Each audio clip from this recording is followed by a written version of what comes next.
देनी है, पूरी दुनिया को इसी चीज की दावत देनी है। और हमें बताना है कि जो गलत धारणाएं आप लोगों को फैला चुके हैं, हम उसी मुसलमानों के बीच में रहते हैं, हम उनके साथ खाते हैं, हम उनके साथ बैठते हैं। आप जा करके देखिए, न खाने के ऊपर कोई पाबंदी है, न उनके साथ रहने में किसी तरह की कोई बात है। हाँ, हम मुसलमान हैं और हम पूरी दुनिया को दावत देते हैं कि आप हमें पढ़िए।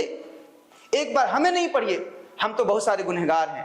हमें इस्लाम कहता है सच बोलने, हम झूठ भी बोल देते हैं, लेकिन इस्लाम को आप पढ़िए, इस्लाम को कभी देखिए, इसको समझिए, इसके जो सिद्धांत थे उसको आप परखिए।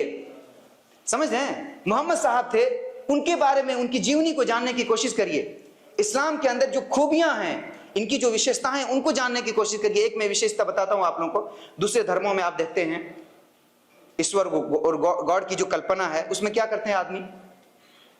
3 करोड़ देवी देवता, इतने नहीं हो सकते ना। देवी यानी कि जिसकी पूजा की जाए, और पूजा करने के काबिल दुनिया में कोई है तो सिर्फ एक है, जिन्होंने हमें पैदा किया है, जिन्होंने इस पूरी दुनिया को हमारे लिए पैदा किया है। समझ रहे हैं? जिन्होंने इस पूरी दुनिया को हमारे लिए पैदा किया है। और उसके अलावा छोड़ करके अगर हम कहीं और जाते हैं, अपना शिष्य जुगाते हैं, तो हम किसी और की पूजा कर रहे हैं। आप मान लो, एक एग्जाम्पल मैं आप लोगों को देता हूं। आप कमाते हैं, यहां कमा कर क्या करते हैं? पैसे घर भेजते हैं। आपकी बीवी है, आपके बच्चे हैं, ये जो पैसा मेहनत से कमाते हैं, खून पसीना एक करके, रात दिन एक करके कमाते हैं, ये पैसा आप अपने बच्चों को भेजो, और वो बच्चा किसी और को बाप बोले, वो बीवी किसी और का गुण गाए आपको छोड़ करके, आप क्या बोलेंगे? अच्छा होगा? वो नहीं होगा ना। यही आज हमें समझने की जरूरत है। जिस ईश्वर ने हमें पैदा किया है ना, हमें उसे पहचानने की जरूरत है। और वो सिर्फ और सिर्फ एक है, जो सबसे ज्यादा शक्तिशाली है, सबसे बड़ा महान है, उससे बढ़कर कोई नहीं है। उसी के कंट्रोल में पूरी दुनिया है, उसी के हाथ में सब कुछ है। और आज हमें उसी की क्या करनी है? पूजा करनी। उसी ने हमें बनाया है, दुनिया की सारी चीजें हमारे लिए उन्होंने ही बनाया है, और हमें उस ईश्वर को पहचानना है। वो सिर्फ और सिर्फ एक है, और वही पूजनीय है। उसके अलावा अगर हम किसी की पूजा करते हैं, तो जैसे आपका बेटा अगर गलत करता है तो आपको खराब लगता है। अल्लाह रब्बुल आलमीन कुरान में फरमाते हैं कि इन्न शिर्क लज़ुल्मुन अज़ीम, शिर्क सबसे बड़ा गुनाह है।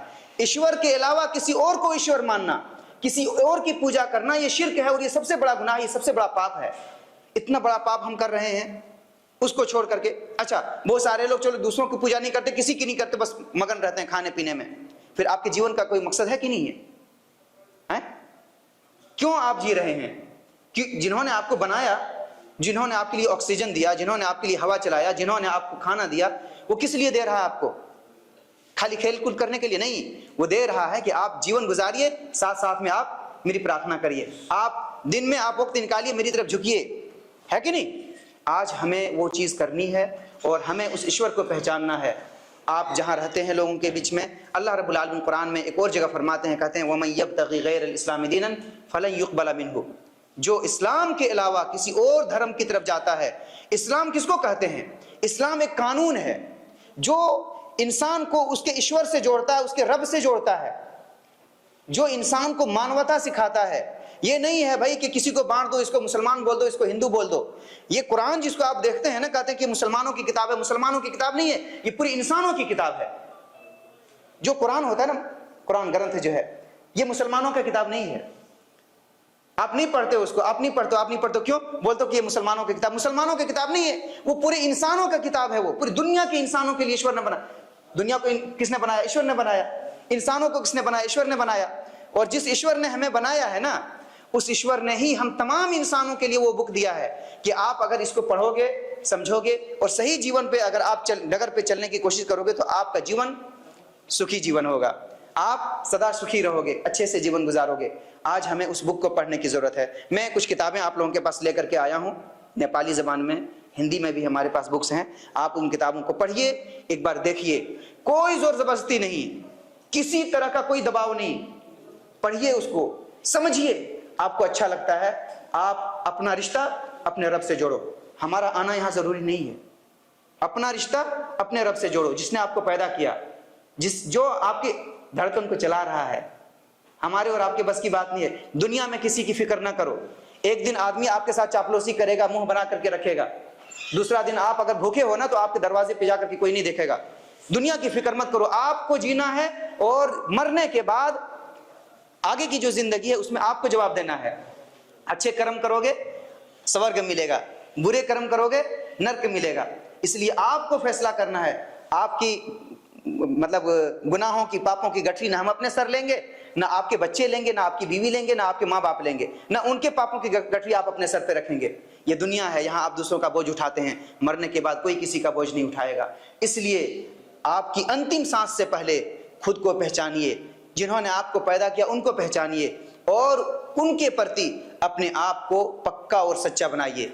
उसे पहचान करके उसकी पूजा करने की कोशिश करिए, उसकी पूजा करने की कोशिश करिए। और लोगों के साथ जो दुनिया में हैं उनके साथ इंसानियत का मामला करिए, मानवता का मामला करिए। लोगों को फायदा पहुंचाइए, किसी को नुकसान मत पहुंचाइए, चाहे वो आपका अपना हो चाहे आपका गैर हो। समझ रहे हैं? मैं इन चीजों की दावत देने के लिए आपके पास आया हूं। हमारे पास किताबें में हैं।